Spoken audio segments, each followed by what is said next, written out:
afternoon and welcome to the October 2019 layout update.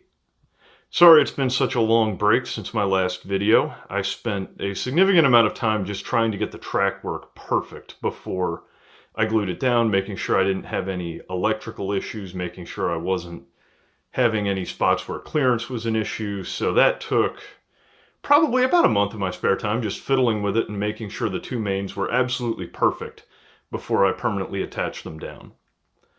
Well, for those of you that don't follow me on Instagram, and you should follow me on Instagram because honestly I post far more regular layout updates there.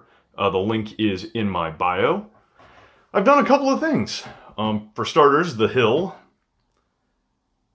is now in. I got these tunnel portals nice and painted and weathered. I'm pretty happy with the way that they came out. May give it another coat or two of wash. And I've got the hill in and a base coat of Sculptamold down. These rocks you see up here near the houses are going to get painted and then attached to create sort of a rock face right sort of in here, like this area, kind of, something like that, and just sort of repeat along there. The other thing that I've done is I've reworked the track plan for my branch, which I will hopefully be able to insert into this video right about here. Before, I had it coming across, as you can see, from here, and sort of coming across, crossing the river and serving the industry right about there. Well, what I realized was that by coming across from the other side and then doing a wishbone, it was not only easier to add a siding to serve another industry up in the town area, it gave me a little bit about the same angle into the industry down here. It also gave me a ton of room down here, so I can have a much bigger fiddle yard than I would have had otherwise. Some real staging on the layout, which I don't need right now. This is most of the rolling stock that I own. But I'm hoping I can get either 3 good staging tracks or 2 staging tracks and maybe a small engine facility. Let me know in the comments if you think that is not a good idea. I'm interested to hear what you have to say. It'll also give me a chance over here to do a little bit of like a switch tower and some yard offices, because the original plan with the branch coming from the other side was just to try to cram a small engine facility into this area here. But the more I looked at it, the more it looked like I probably wasn't even going to be able to do that. And I had all this wasted space down here. For reference, because it can be hard to tell in these videos, these are full 36-inch, these are full 36-inch strips of cork. So I'll be able to get some decent-sized trains into the stub end staging.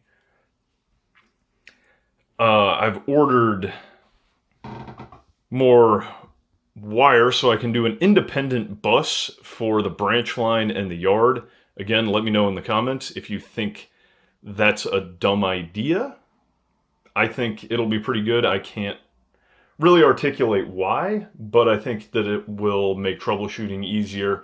And if I don't want to power up all of the locos I have stored in the yard, I can just flip a toggle switch and turn yard power off. And I'll also show you guys this, since I've dug them all out. These are all of the buildings that I was able to salvage off of my old layout, along with those down there. The top of that hill is going to have a little, like a half a suburb scene, with the road effectively being off layout towards that World War I identification poster.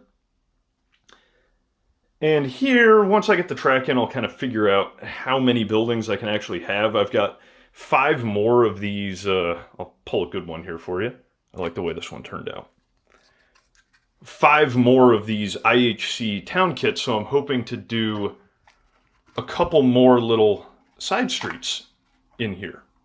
And then buy a couple of other businesses like these sort of as needed.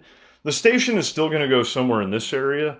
I'm trying to do the station and then a raised viaduct portion. For anyone that's ever been to Manayunk, one of the big features you'll notice is a big viaduct over Crescent Street, which is also one of the namesake streets from my layout. For those of you that are not aware, Crescent, Schurz, and Leverington, well, Schurz and Leverington are sort of the boundary streets for what's Manayunk proper, and then Crescent is the street that runs under the rail viaduct. CS and L also happen to be my initials, so I thought it kind of worked out that way. I still love this station. It's the Atlas Suburban Station Kit. I put it together for the old layout, and I'm really happy with the way that turned out. The paint scheme is actually pulled from a couple of Reading stations were sort of painted in this green and white, with one in particular being the Philmont station, which is the station I grew up around the corner from. So that's kind of a little nod to my upbringing. If you'd like to see anything else, again, feel free. Please go check me out on Instagram or let me know in the comments and I'll try to throw together a short video for you. Thanks. Bye.